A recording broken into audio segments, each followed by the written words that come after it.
Fala pessoal, como vão vocês? Em mais um vídeo aqui. Eu sou o Igor e hoje eu trouxe um vídeo que eu acho que vai ser o vídeo mais importante do início desse meu canal, assim.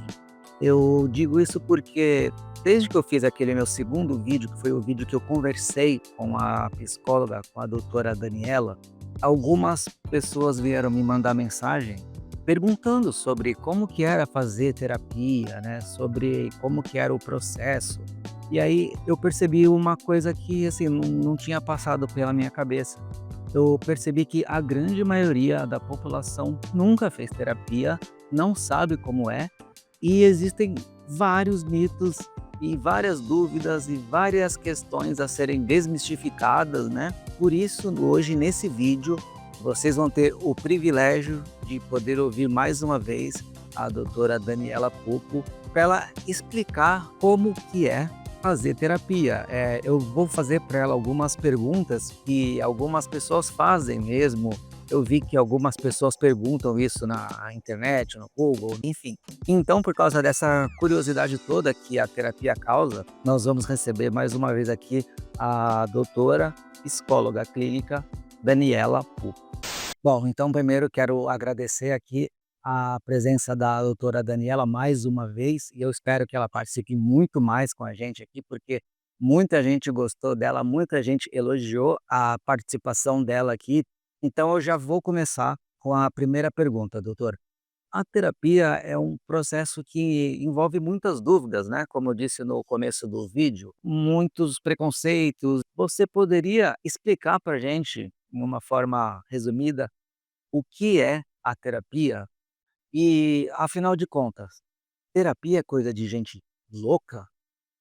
Olá, Igor, você me pergunta, né, se a terapia é um lugar que ainda desperta muitas fantasias, muitos medos, muitas angústias. Sim, a terapia é um lugar que ainda desperta medos. Talvez conhecer a si mesmo seja uma experiência um pouco aterrorizante, mas longe de ser também, como você me pergunta, um lugar para pessoas loucas.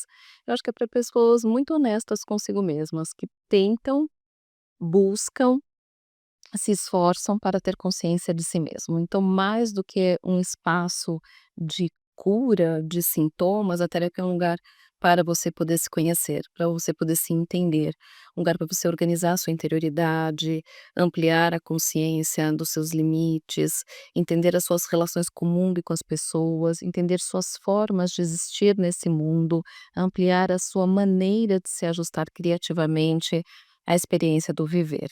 Então, mais do que um espaço para pessoas loucas, a terapia é um lugar para pessoas conscientes ou em busca de consciência de si mesmas. E para ser sincero, quem não é um pouco louco hoje em dia, né? Bom, a minha segunda pergunta é: como que é feito esse processo terapêutico? Existe um padrão ou ele é personalizado para cada tipo de cliente? E eu vou te dizer que o processo terapêutico ele não é igual para todas as pessoas, sobretudo porque a psicologia é feita de diversas abordagens. Nós temos 4 grandes linhas da psicologia, que são as abordagens analíticas, nós temos as abordagens comportamentais, as abordagens humanistas e as abordagens transpessoais. Então, a forma de trabalhar, o jeito que é feita a terapia, vai depender muito do tipo de abordagem que pressupõe uma visão de homem, uma visão de mundo e, portanto, um olhar para o funcionamento psíquico e dali eles se instrumentalizam para uma forma de fazer a terapia. A minha abordagem é uma abordagem humanista, fenomenológico-existencial, ela chama-se gestalterapia, e dentro desse pressuposto, o nosso olhar é para a construção relacional. Então, o nosso cuidado, sobretudo, é para construir uma relação de amorosidade, afetividade, transparência, honestidade, onde a pessoa possa ser autêntica, encontrar a sua autenticidade, o seu vir a ser mais próximo possível da sua essência, da sua realidade interna. Então, cada abordagem vai ter um jeito de trabalhar. Acontece sobretudo através da fala, o nosso instrumento principal é a fala, ele não precisa ser o único instrumento, existem recursos artísticos, existem outras formas de você trabalhar. Eu, por exemplo, trabalho com uma técnica que é a caixa de areia, existem imagens, trabalhos com sonhos, imaginação ativa, existem vários recursos, mas a fala é o principal instrumento do trabalho terapêutico. né, a pessoa começar a contar sobre si, a criar narrativas de si, construindo os próprios significados e dando o próprio sentido ao existir. Legal, doutora, muito bacana. E a minha próxima pergunta é algo que eu tenho a impressão de que acontece bastante. As pessoas chegam na terapia para o seu terapeuta ou para sua terapeuta com perguntas esperando que ela responda exatamente o que deve ser feito, como se a vida fosse uma ciência exata. Ah, se eu estou com um problema X, você deve resolver do jeito Y. Elas esperam que vocês deem a resposta assim na lata? Essa pergunta é muito interessante, se as pessoas buscam no terapeuta a resposta para as suas dúvidas. Sim, é muito comum as pessoas trazerem as perguntas prontas para o terapeuta responder, mas nós não somos oráculos. Na verdade, nós vamos ser um instrumento facilitador para a pessoa descobrir a própria resposta, ou as angústias que dificultam ela chegar a uma conclusão. Então não é o nosso lugar dar as respostas às perguntas, até porque a pessoa precisa não só compreender o que está mobilizando aquela energia do sim, do não, da resposta, e até saber qual é a condição dela, a consciência dela para se responsabilizar pelas consequências. Então não é o nosso caminho, o nosso lugar dar respostas prontas, mas sim ajudar a pessoa a encontrar em si e na relação com o mundo os próprios caminhos para o existir. É, eu imaginei que a resposta fosse ser algo parecido com isso mesmo, doutora.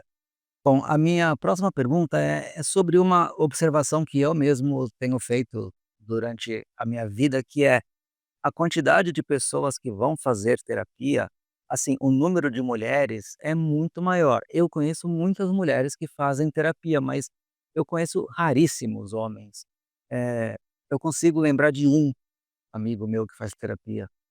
Esse é um dado real mesmo? Eu já ouvi falarem que terapia é coisa de gente fraca, que é homem não precisa fazer terapia.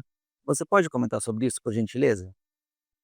Igor, inteligente a sua pergunta. As mulheres sim buscam mais terapia do que os homens, apesar de que isso tem mudado. A gente tem recebido muitos homens atualmente no processo terapêutico em busca de conhecer, de entender a si mesmo, de também desejar estar no mundo a partir de outros lugares, com mais consciência de si.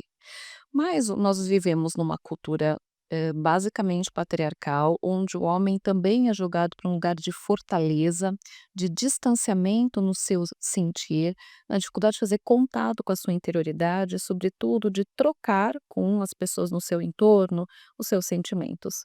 Então eu depositaria, alguma responsabilidade nessa educação patriarcal que não facilita ao homem o contato com as próprias experiências emocionais.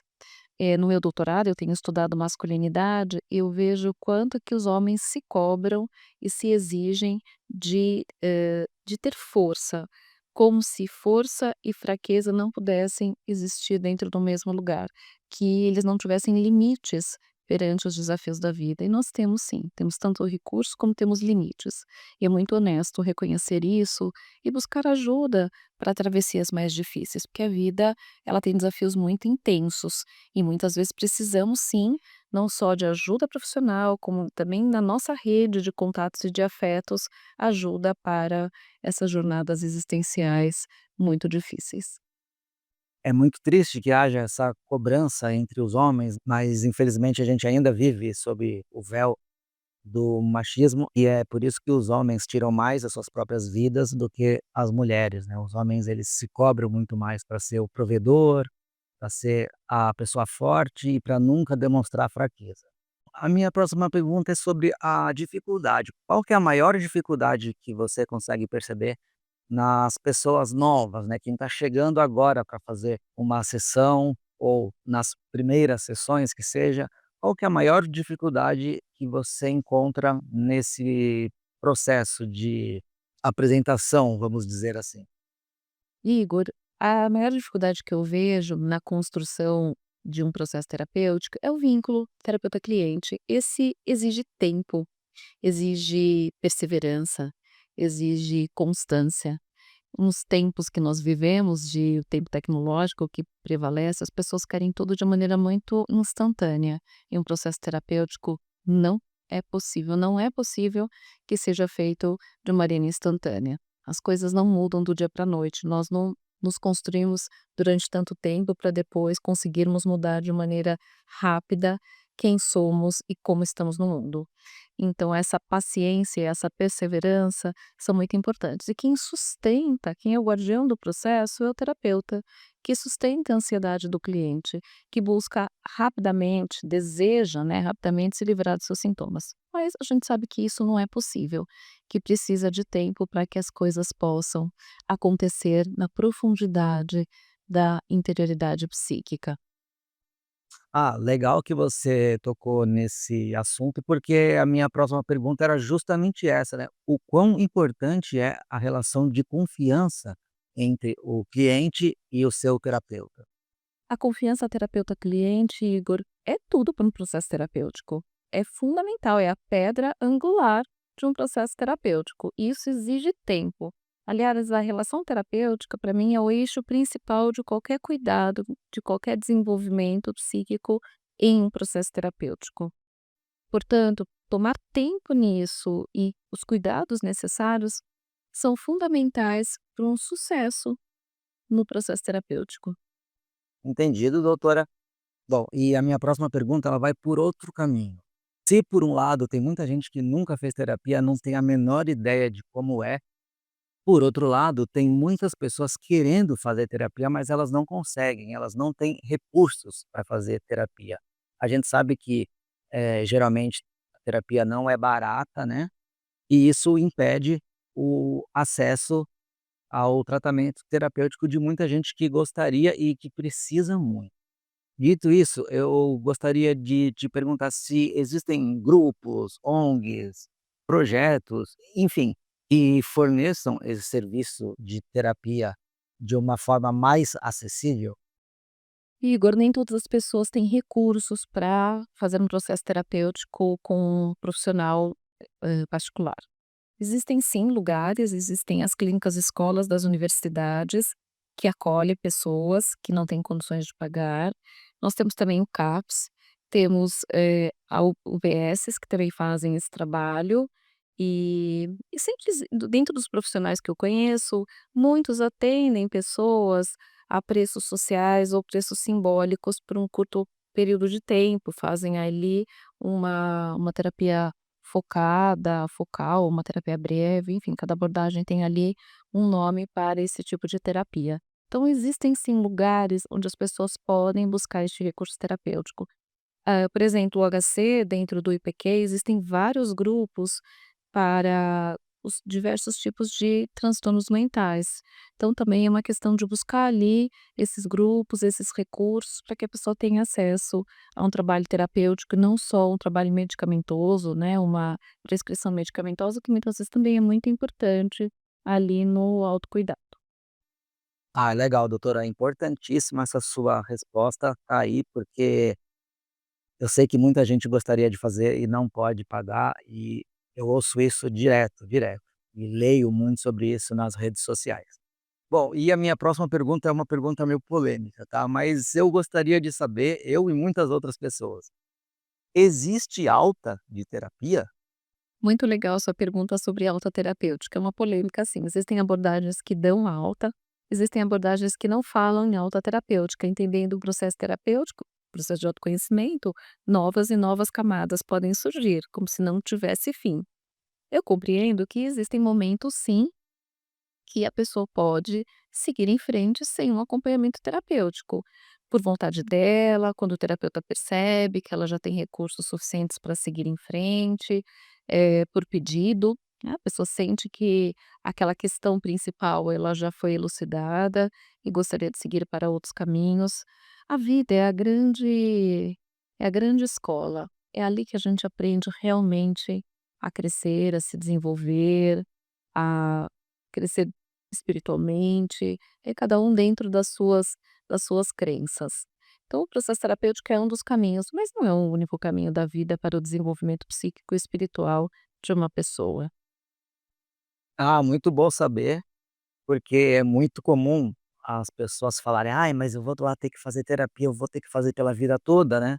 E bom, não necessariamente.